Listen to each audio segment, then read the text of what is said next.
السلام علیکم ورحمۃ اللہ وبرکاتہ۔ اعوذ باللہ من الشیطان الرجیم، بسم اللہ الرحمن الرحیم۔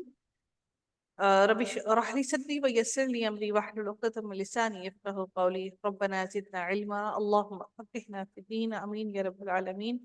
رکوع نمبر 12 کا آغاز ہوتا ہے، سورۃ المائدہ چل رہی ہے، آیت نمبر 51 ہے۔ اس کی تفسیر کو دیکھتے ہیں۔ اللہ تعالیٰ کیا ارشاد فرماتے ہیں؟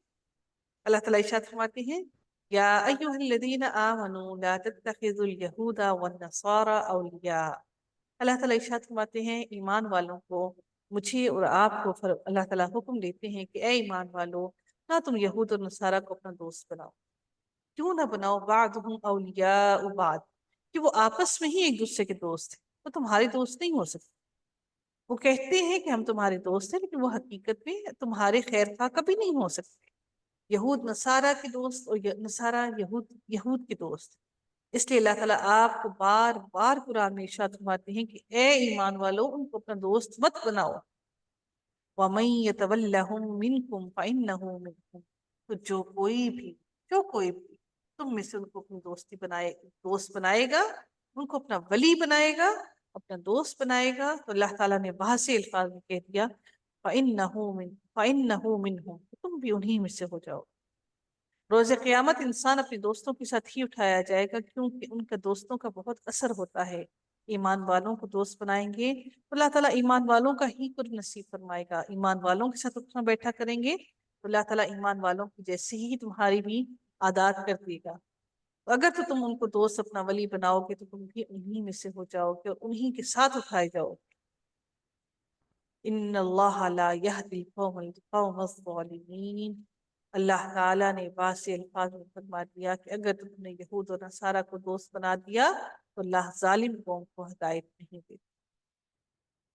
فَتَرَى الَّذِينَ فِي قُلُوبِهِم مَرَضٌ يُسَارِعُونَ فِيهِ، اللہ تعالیٰ نے ان کے دلوں میں ایک ایسی بیماری ڈال دی ہے۔ وہ بیماری کیا ہے؟ وہ بیماری اللہ تعالیٰ نے ایسی بیماری ڈال دی ہے کہ وہ دوڑ دوڑ کر گھس جاتے ہیں کس کے اندر؟ وہ گناہوں کے کاموں میں دوڑ دوڑ کر گھستے ہیں۔ وہ کہتے ہیں کہ ہمیں دوڑ دوڑ کر ان میں گھس جاتے ہیں۔ وہ کہتے ہیں کہ ہمیں خطرہ ہے، ہمیں خطرہ ہے۔ کیا خطرہ ہے؟ نخشی، ڈرتے ہیں ان تصیبنا دائرۃ، کہ وہ کہتے ہیں کہ ایسا نہ ہو کہ ہمیں کوئی مصیبت آ پہنچے۔ وہ دوڑ دوڑ کے گھستے ہیں۔ فَعَسَى اللَّهُ أَن يَأْتِيَ بِالْفَتْحِ أَوْ أَمْرٍ مِّنْ عِندِهِ، اللہ تعالیٰ ارشاد فرماتے ہیں کہ ایسا نہ ہو کہ کوئی حادثہ ہم پر پڑ جائے۔ وہ یہ کہتے ہیں، جو یہود اور نصارہ ہیں، وہ یہ کہتے ہیں کہ کہیں ایسا نہ ہو کہ ہمیں کوئی حادثہ نہ آ جائے، ہمیں کوئی حادثہ نہ درپیش آ جائے۔ تو اللہ تعالیٰ ان کے لیے ارشاد فرماتے ہیں فَعَسَى اللَّهُ، امید ہے اور ممکن ہے کہ اللہ تعالیٰ فتح دے دے، یا اپنے پاس سے کوئی اور چیز لے آئے، یا اپنے پاس سے بالفتح ہی فتح دے دے، او امر من عنده، یا اپنے پاس سے کوئی اور چیز لے آئے۔ فَيُصْبِحُوا عَلَى مَا أَسَرُّوا فِي أَنفُسِهِمْ، اللہ تعالیٰ ارشاد فرماتے ہیں پھر تو یہ اپنے دلوں میں چھپائی ہوئی باتوں پر نادم ہونے لگیں گے۔ پھر یہ اپنے دلوں کے اندر جو باتیں چھپائی ہوئی ہیں ان پر یہ لوگ نادم ہونے لگیں گے۔ اس سے مراد کیا ہے؟ اس سے مراد وہ منافقین ہے، اس سے مراد وہ نفاق ہے جو ان کے دلوں میں موجود ہے۔ یعنی منافقین یہودیوں سے محبت اور دوستی میں جلدی کر رہے تھے، اور وہ جلدی کر رہے تھے وہاں پر نبی اکرم صلی اللہ علیہ وآلہ وسلم کے ساتھ جو منافقین تھے وہ یہودیوں سے دوستی کرنے میں جلدی کر رہے تھے، اور وہ یہ چاہ رہے تھے کہ وہ یہودیوں سے ان کو فائدہ ملے، کیونکہ یہودی وہاں پر مستحکم تھے مدینہ منورہ کے اندر، اور اس لیے وہ چاہتے تھے کہ ان سے ان کو فائدہ ملے۔ اور یہاں پر وہ سمجھ رہے تھے ان کو پریشانی کس نقصان کی تھی؟ ان کو پریشانی اس نقصان کی تھی کہ مسلمانوں کو اگر شکست ہو جائے گی تو پھر ان کو نقصان اٹھانا پڑے گا۔ یہی وجہ تھی کہ وہ یہودیوں سے دوستی کیے ہوئے تھے کہ اگر مسلمانوں کو شکست ہو گئی تو ان کا کوئی مالی نقصان نہیں ہوگا، بلکہ یہودیوں کی دوستی کی وجہ سے یہودی ان کو نواز دے گی۔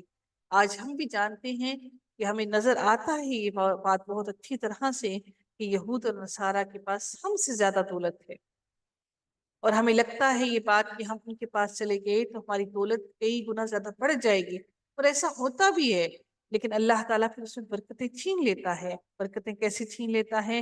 دولت تو ہمارے پاس زیادہ آ جاتی ہے، لیکن رزق اللہ تعالیٰ ہماری اولاد کا رزق ہم سے چھین لیتا ہے کہ ہماری اولاد دین سے ہٹ جاتی ہے، پھر آخر ہمیں کیا اٹھانا پڑتا ہے؟ پھر ہم ڈھونڈتے ہیں ایسے لوگ جو ہمارے بچوں کو دین کی طرف لے کر آئے، لیکن اب کیا فائدہ جب اللہ نے خود ہی کہہ دیا ہمارے لیے کہ اللہ تعالیٰ ارشاد فرماتے ہیں نا کہ تم ان سے دوستی مت لگاؤ، تو جب ہمارا اٹھنا بیٹھنا چلنا پھرنا ان عیسائیوں اور یہودیوں کے ساتھ ہو جائے تو پھر ہمارے لیے کیسے آسانی ہو؟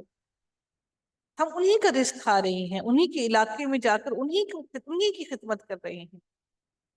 اگر وہ ساری محنت ہم اپنے ممالک کے اندر کریں، ہم نے کئی سالوں تک لڑ کر جنگیں کر کے ہم نے ان یہودیوں اور عیسائیوں سے آزادی حاصل کی اور ہم نے اپنا یہ وطن حاصل کیا، اور آج ہم اپنے وطن کے اندر ہر برائی پاتے ہیں لیکن نہیں پاتے تو محنت نہیں پاتے۔ اگر آج وہی محنت ہم اپنے ملک کو اوپر چڑھانے میں کریں جو یورپ میں جا کے کر رہی ہیں، تو آج ہمیں کوئی مشکل کا سامنا نہ کرنا پڑے۔ یہی حال ان منافقوں کا بھی تھا، یہودیوں سے اسی لیے دوستی لگائے ہوئے تھے، تو انہیں لگتا تھا کہ کہیں ایسا نہ ہو کہ ہمیں کوئی نقصان نہ اٹھانا پڑ جائے، یہودیوں کی دوستی کی وجہ سے ہمیں نقصان نہیں اٹھانا پڑے گا۔ تو یہاں پر ان لوگوں کی بات کی جا رہی ہے، انہی لوگوں کا ذکر کیا جا رہا ہے۔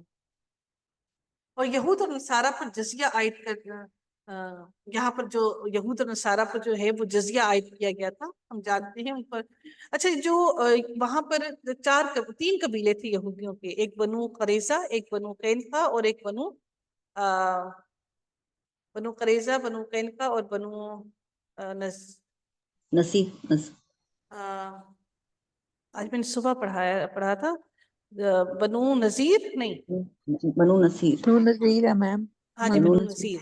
تین ان کے وہ تھے قبیلے تھے، اور ان میں سے دو جو تھے وہ بنو قینقاع، تو ایک طرف بنو نذیر اور بنو قینقاع، بنو نذیر اور تیسرا میں نے کون سا، قریظہ، بنو قریظہ اور بنو نذیر کے درمیان میں آپس میں بہت اختلاف تھا، اور ان دونوں کے بیچ میں ایک کا جزیہ ایک کا وہ قصاص زیادہ دیتے تھے اور ایک کا قصاص وہ کم دیتے تھے، حالانکہ دونوں برابر کے تھے۔ تو یہاں پر بھی ان سے جزیہ جو ہے ان پر مقرر کیا گیا تھا، اور ان کی اب کیا ہوتا تھا کہ بنو قریظہ کے قتل اور ان کی اولاد کی قیدی بنانے اور بنو نذیر کی جلاوطنی وغیرہ کی طرف یہاں پر اشارہ کیا گیا ہے، اور ہم انشاءاللہ اس کو آگے مزید ڈیٹیل میں انشاءاللہ یہاں پر پڑھیں گے۔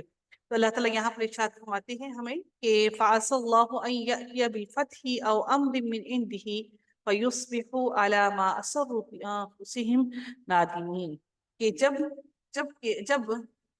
اللہ تعالیٰ ارشاد فرماتے ہیں کہ جب اللہ تعالیٰ بہت ممکن ہے کہ اللہ تعالیٰ فتح دے دے ان کو، یا اپنے پاس سے کوئی اور چیز لائے، پھر تو یہ اپنے دلوں میں چھپائی ہوئی باتوں پر نادم ہونے لگیں گے کہ اگر تو اللہ تعالیٰ نے ان کو کوئی فتح دے دی تو یہ اپنی ان باتوں پر نادم ہونے لگیں گے کہ کیوں ہم نے یہ ساری کام کیے، ہم کیوں منافق رہے۔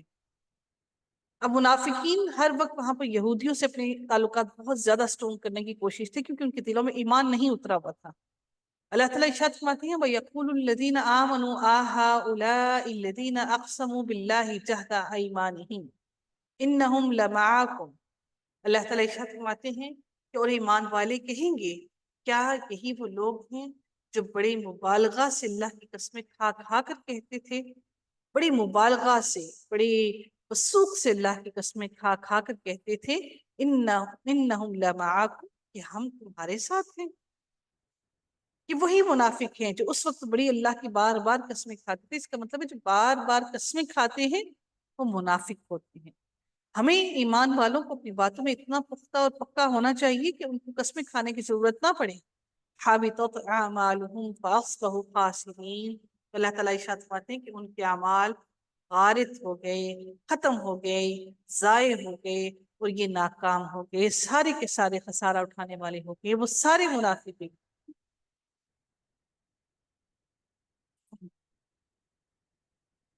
اللہ تعالیٰ ارشاد فرماتے ہیں اگلی آیت کے اندر کہ یا ایھا الذین آمنوا من یرتد منکم عن دینہ فسوف یأتی اللہ بقوم یحبهم ویحبونہ۔ نبی کریم صلی اللہ علیہ وسلم کی وفات کے بعد ایسا ہوا کہ بہت تیزی سے فتنہ پھیلا، بہت تیزی سے مرتد ہونا لوگ شروع ہو گئے۔ تو اس وقت پھر جب فوراً مصلحت کے طور پر، مصلحت بھی یہی تھی کہ فوراً ہی خلیفہ مقرر کیا گیا، اور حضرت بکر صدیق کو فوراً ہی خلیفہ مقرر کر دیا گیا۔ یہاں پر ان لوگوں کے بارے میں بات کی جا رہی ہے، انہی ایمان والوں کی بات کی جا رہی ہے جو ایمان لانے کے بعد مرتد ہو گئے نبی کریم صلی اللہ علیہ وسلم کے فوراً انتقال کے بعد۔ اللہ تعالیٰ ارشاد فرما رہی ہیں، اے ایمان والو، تم میں سے جو شخص اپنے دین سے پھر جائے، یرتداد، پھر جائے اپنے دین میں سے، فسوف یأتی اللہ بقوم، تو اللہ تعالیٰ قریب ہی ایک ایسی قوم لے آئے گا جو وہ اس سے محبت کریں گے، اور وہ قوم اللہ سے محبت کرے گی اور اللہ ان سے محبت کرے گا۔ اور ایسا ہی ہوا، پھر اللہ تعالیٰ نے ایسے صحابہ ایسے اللہ تعالیٰ نے ان کو فتح اور کامرانی نصیب فرمائی کہ پھر انہوں نے ان کی محبتیں ہم سب آج تک جانتے ہیں، ہم دیکھتے ہیں کہ انہوں نے کس طرح سے دین کو پھیلایا اور کس طرح سے اللہ کی محبت کو اپنے دلوں میں بسایا۔ اور اللہ تعالیٰ پھر ارشاد فرماتے ہیں کہ اذلۃ علی المؤمنین اعزۃ علی الکافرین، کہ وہ مومنین کے ساتھ نرم ہوں گے اور کافروں کے ساتھ سخت ہوں گے۔ اور یہی ہم نے پھر دیکھا کہ وہ مومنین کے ساتھ اچھے تھے، اور یہ اللہ تعالیٰ نے پہلے ہی نبی صلی اللہ علیہ وسلم کو بتا دیا کہ ایسا ہوگا۔ کہ اللہ تعالیٰ نے اپنے علم سے پہلے ہی نبی صلی اللہ علیہ وسلم کو بتا دیا کہ قوم ایسا کرے گی، اور پھر وہ ایسے ہی ہوئے کہ مومنین کے ساتھ بہت نرم اور کافروں کے ساتھ بہت سختی کرنے والے تھے۔ یجاہدون فی سبیل اللہ ولا یخافون لومۃ لائم، اور وہ اللہ کی راہ میں جہاد کرنے لگے، اور وہ کسی بھی لوگوں کی ملامت سے، کہ لوگ ان کو ملامت کریں گے کہ اللہ کے راستے پر کیوں چل رہی ہیں، وہ کسی کی ملامت سے نہیں ڈرتے تھے، خوف نہیں کھاتے۔ یہ کیوں ہوا؟ کیونکہ یہ سارا اللہ تعالیٰ کا فضل تھا ان پر، اور اللہ تعالیٰ جس کو چاہتا ہے اپنے فضل سے ایمان کی دولت عطا کرتا ہے، اور جس کو چاہتا ہے اپنے فضل سے اللہ تعالیٰ طاقت اور ایمان پر استقامت نصیب کرتا ہے۔ واللہ واسع علیم، اور اللہ تعالیٰ بڑی وسعت والا اور جاننے والا ہے۔ اللہ تعالیٰ ارشاد فرماتے ہیں، انما ولیکم اللہ ورسولہ والذین آمنوا الذین یقیمون الصلاۃ ویؤتون الزکاۃ وہم راکعون۔ اب یہاں پر اہل ایمان کی اگلی صفت بیان کی جا رہی ہے، اور صفت کیا بیان کی جا رہی ہے؟ ہم نے اس سے پہلے اہل ایمان کی 4 صفات میں پڑھی، یہ جو مرتد ہیں ان کے مقابلے میں اللہ تعالیٰ نے کون سی 4 صفات ایمان والوں کے اندر ہونی چاہیے؟ ایک یہ کہ ان کے دلوں میں اللہ سے محبت ہونی چاہیے، اہل ایمان کے لیے ان کے دل نرم ہو، اور کفار کے لیے ان کے دل سخت ہونے چاہیے، اور اللہ کی راہ میں جہاد کریں۔ اور چوتھی صفت یہ ہے کہ اور اللہ کے بارے میں کسی کی ملامت سے نہ ڈرے۔ کیا ہم میں اہل ایمان کی ان 4 صفات میں سے کوئی ایک بھی صفت موجود ہے؟ اب یہاں پر ہم دیکھتے ہیں کہ اللہ تعالیٰ کیا ارشاد فرماتے ہیں کہ اہل ایمان کی جو چوتھی صفت ہے کہ اللہ کی اطاعت اور فرمانبرداری میں انہیں کسی کی ملامت کی پرواہ نہیں ہوتی، یہ بھی ایک بہت بڑی صفت ہے، بہت بڑی صفت ہے۔ دیکھیے ہمیں بڑا خوف آتا ہے نا کہ ہم اللہ کی راہ میں چھوڑیں تو لوگ ہمیں ملامت کریں گے، تو اللہ تعالیٰ نے میرے اور آپ کے لیے یہ الفاظ، کھلے الفاظ فرما دیے، وَلَا يَخَافُونَ لَوْمَةَ لَائِمٍ، اگر آپ لوگوں کی ملامت آپ پر لوگ کرتے ہیں تو خوش ہو جائیے کہ آپ ان لوگوں میں شامل ہو گئے ہیں جن کو اللہ تعالیٰ نے اہل ایمان کا اللہ تعالیٰ نے فتویٰ دے دیا۔ اس لیے لوگوں کی ملامت سے مت ڈریے، مت گھبرائیے۔ تو اللہ تعالیٰ اب ان لوگوں کو ان کے بارے میں فرماتے ہیں کہ انما ولیکم اللہ، اور بے شک ان کا ولی جو ہے، ان کا دوست خود اللہ ہے، اور اللہ کا رسول ہے، اور وہ لوگ جو ایمان لائے اور نمازیں قائم کی اور زکوٰۃ ادا کی، اور انہوں نے رکوع کرنے والوں کے ساتھ، تو اللہ تعالیٰ ان لوگوں کے لیے فرماتے ہیں کہ اللہ تعالیٰ ان لوگوں کا ولی ہے، خود اللہ ہی ان کا دوست ہے۔ اور جو شخص اللہ تعالیٰ سے اور اس کے رسول سے اور ان لوگوں سے جو ایمان لائے، اللہ تعالیٰ ارشاد فرماتے ہیں کہ یہ سارے کے سارے جماعت، یہ سارے کے سارے لوگ جو ہیں، حزب اللہ، اللہ کا گروہ ہیں، اور یہی لوگ غالب آنے والے۔ در حقیقت میں اور آپ اور ہم سب امت مسلمہ اس وقت اللہ کو اپنا دوست نہیں بنا رہے، کہنے میں ہے مسلمان لیکن دلوں میں اللہ نہیں بستا۔ کہنے میں ہمیں یقین ہے اللہ پر، لیکن دلوں میں وہ جو یقین کامل ہے اس کی کمی ہے۔ کہ یہی وجہ ہے کہ آج ہم غالب نہیں آ رہے، ہم مغلوب ہیں، ہم غالب نہیں۔